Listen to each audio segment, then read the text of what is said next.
There are as many ways to look at the history as there are to look at the world. You can look at it as simply the motion of time, a list of some kind of important dates, or through the stories of kings and queens, rise and falls of different empires, of wars. Then you can look at it through the narratives and inquiries of political, philosophical, or technological progress. You can do all that. As I said, there are so many ways to look at the history. And one of the ways is, or rather creative way I should say, is to look at the history through the lens of food. Yes, that's right. Through food we can inquire history. And this is what author and journalist Tom Standage, he does this in his book called The Edible History of Humanity. And this is the book that I'm going to discuss today. And before I move on with that, I should also mention another book by the same author called The History of the World in 6 Classes. And that book inquires the history through different drinks that humanity has discovered, such as wine, beer, tea, coffee, and even Coca-Cola.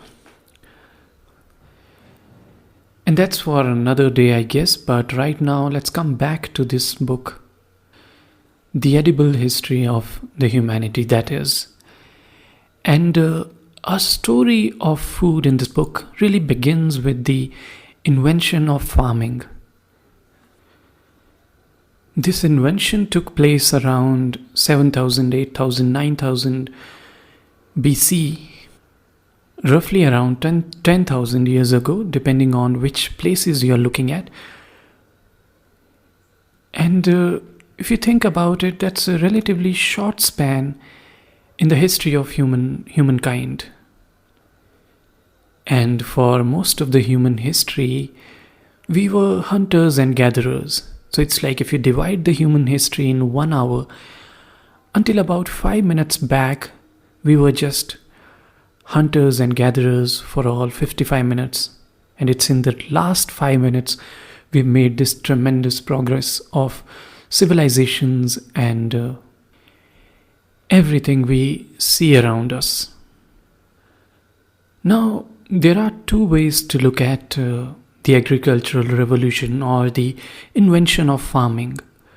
The traditional view has been that it was really good for humanity. It helped us to settle down in one place, due to which people could finally have a home. They could settle down, engage themselves in different activities, and because of that our civilizations grew. That has been the traditional view. However, the more modern view that many anthropologists and historians they hold is that it wasn't such a good idea. And you may find the similar view in Yuval Harari's book Sapiens, where he calls this the biggest fraud in human history. And in this book as well, The Edible History of Humanity, you find the similar view. That is, it wasn't really a good idea. And there are 2 reasons for that. One, it made the lifestyle of people who lived back then, it made it worse. And how did it make it worse? It's pretty simple. Right until we discovered or invented rather farming, we were hunters and gatherers. We were searching for foods and fruits and meat, and that wasn't taking much of our time. It was more like 2 days a week kind of job. It's not that bad if you think about it. But as soon as the farming arrived, the farmers had to work really, really hard. And it made their lives worse. In fact, they acquired a lot of diseases while working for long hours. And you may argue that it was all for the good, it was for food, and which was really important in terms of nutrition and our survival. But that claim also falls flat in the evidence that in terms of nutrition and the quality of diet, that went really bad after the invention of farming. Because as long as we were hunters and gatherers, we had the luxury of getting nutritions from different kind of sources, different fruits, different plants in the wild, different meat. But as soon as we domesticated certain crops, the level of nutrition that we got, that fell considerably, and it made the lives and the health of those people really, really worse than before. But of course, we could do other things, so that's a positive sign on the other hand. But it's quite an interesting perspective to look at these two things. On one side, we compromised with our health, that went down due to agriculture, and on the other, we made tremendous progress in other spheres of life because we could finally sit down and engage ourselves in different occupations, because farming had to be done by certain people, and as more effective methods of farming emerged, we needed fewer and fewer people into farming, and more people could devote themselves to different kinds of jobs. So that's how we made material progress in different spheres. Then, due to this, certain very significant changes happened at the very fundamental level in the lives of human beings. As they settled in one place, they started building their homes and built their societies around it. The concept of personal property, that came up.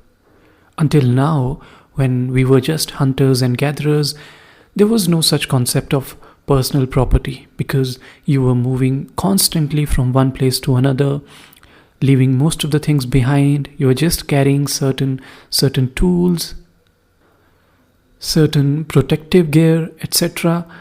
And even those things were being shared in the community. So we lived more like a herd at that point of the time. The question of personal identity never arose then.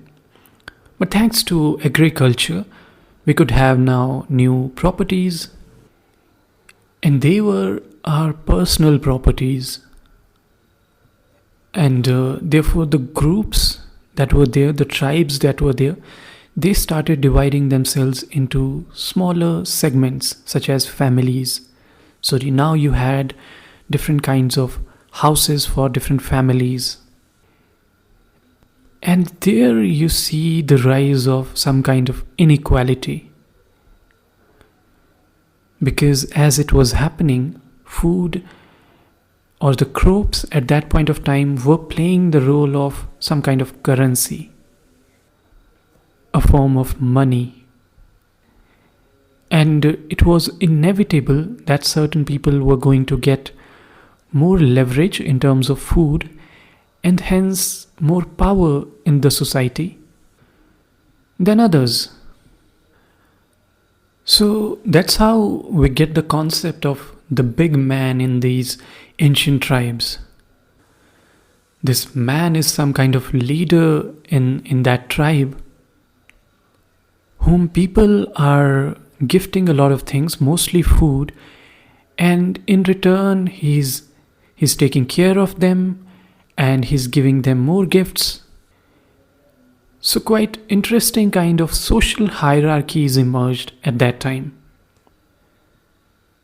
It's also interesting to note how these elites emerged in these societies, and at the same time many new religions came into existence. And when you look at these religions, you'd find that most of the worship was surrounded around the idea of farming. People would worship their crops, they would worship the rain gods, the sun god, and eventually present these crops as a gift to the god, because they started believing that it is because of the luck or the charm of God that these crops are growing. In fact, there were certain cultures where people believed that it's the gods who are sacrificing themselves to create these crops. So, in return, people also sacrificed human beings and, in some cases, animals to return the favor. So, at that time, if you see the relationship between people and God, it was very much like an exchange of favors.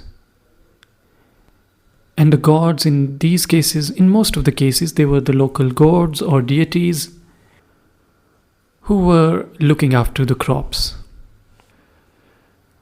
And this aspect of society was also giving rise to the inequality.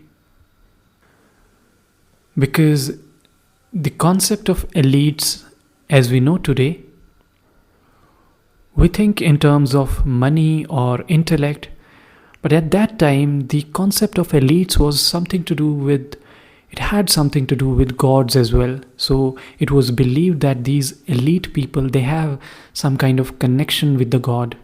So most of the poor people, they would pay their taxes or crops to these elites as some kind of tax, and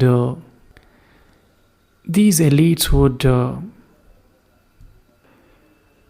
present all of this to the gods. So certain people who claimed themselves to be closer to God, they got more and more power. And the divide between the rich and the poor, between the elite and the common people, that continued to grow. And then, as you would expect, when people started living comfortably in one place, they procreated really well and populations grew. And at some point, the land had to run out. You couldn't produce unlimited crops in that given land. So then people had to expand their territory. And that happened sometimes peacefully, sometimes aggressively. So the farming culture eventually spread and it grew, the societies grew bigger and bigger. And since human beings were always creative and thinking about many notorious things, they thought about why not invading the other lands and capture it, or bring certain interesting food items from there, which can really improve their lives.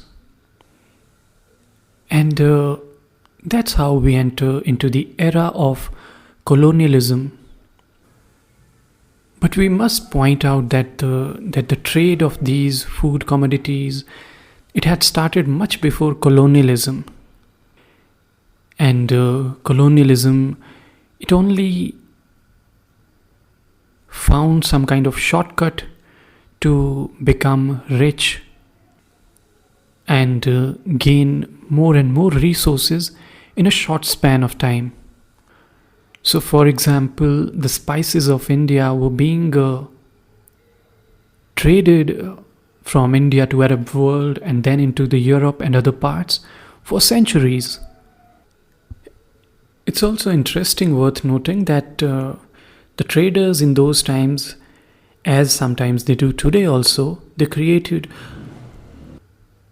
fictional stories to entice their customers.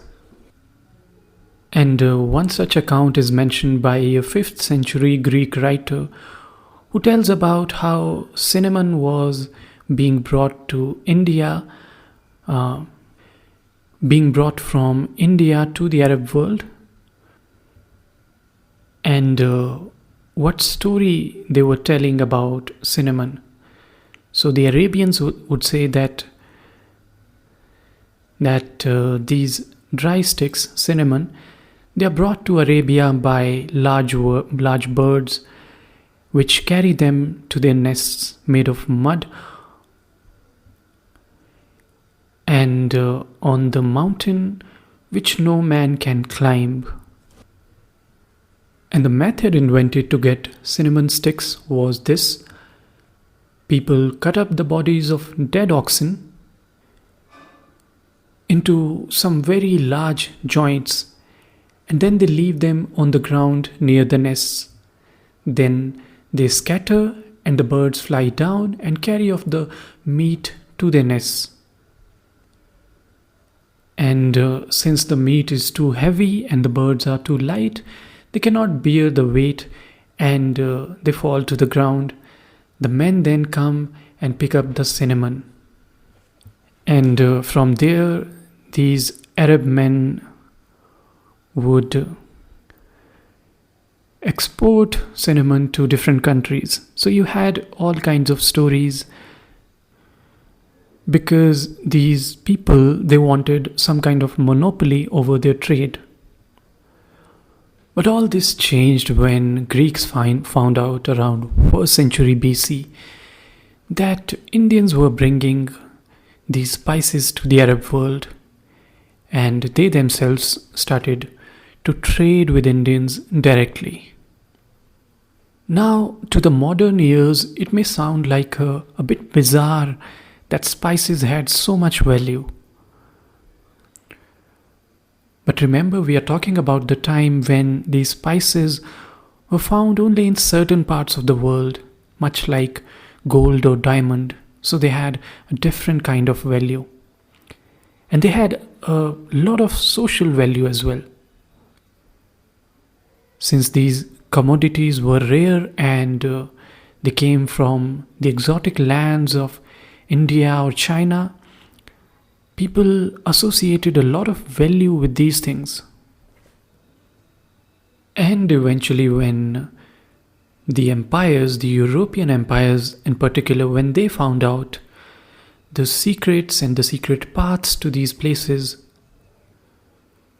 we saw the first seeds of colonialism. In fact, it's best summarized by Voltaire in this sentence when he says, after the year 1500, there was no pepper to be had at Calicut that was not dyed red with blood. So the colonialists, they conquered these new lands and fought with each other and the native people over these resources. And a new system of governance emerged in many parts of the world. But if we keep aside the political aspect of it and only focus on food, it was also interesting how these people were carrying certain commodities to their native places and how that was such a sense of pride for these people. So in one of the earlier podcasts in which I have talked about the history of tea, I had shared how the tea brought from China or India had become such a status symbol in British societies. The same thing you find in the art and culture of the Europe in these Middle Ages. When you find certain paintings where a royal person or a king, he is accepting a pineapple, or a bunch of ladies sitting and having a cup of tea, or people gifting each other spices. So all this had really interesting social status attached to them. And it was this period when we see the inequality at its worst, probably, because at some point in some parts of the empire there were so many famines going on, and on the other side of the empire, people and the rich people enjoying the luxury of the food brought in to them by those poor people who were dying of hunger. So that was unfortunate until very recently, probably around a century back, when we invented or created ammonia in the laboratories, and through that we could create a lot of fertilizers, and that really changed everything about the means of production and how much we could produce in terms of agricultural crops. And so much has changed in the last 50 to 100 years that in most parts of the world, including a country like India, which is among the poor countries in the world, here too more people die because of eating more than eating less. And as we move into the 21st century, the production hasn't slowed. In fact, it has accelerated at a much higher pace. And now we have the problem of the plenty. What to do with this abundant food? And don't get me wrong, I don't mean to say that there is no poverty. There is extreme poverty in many parts of the world. But the truth is, we are producing far more food than we've ever had. And at this rate, we should be able to take care of the lives of all the people on the planet. This, however, it does not mean that we are eating healthy food in any way. In fact, the more and more food we have created and produced and processed, the quality of food has almost declined in the same way. And that is something we should be mindful of. But this is not just a recent trend as some would claim. This is happening ever since we started the farming itself. And that's why some would claim that it was the biggest fraud in history, because now we have more and more people who are living more and more unhealthy lives. But who am I to judge? In fact, I am quite optimistic given the history of human beings. We as species, we have always found one way or another. And I'm sure this time too we'll find some way.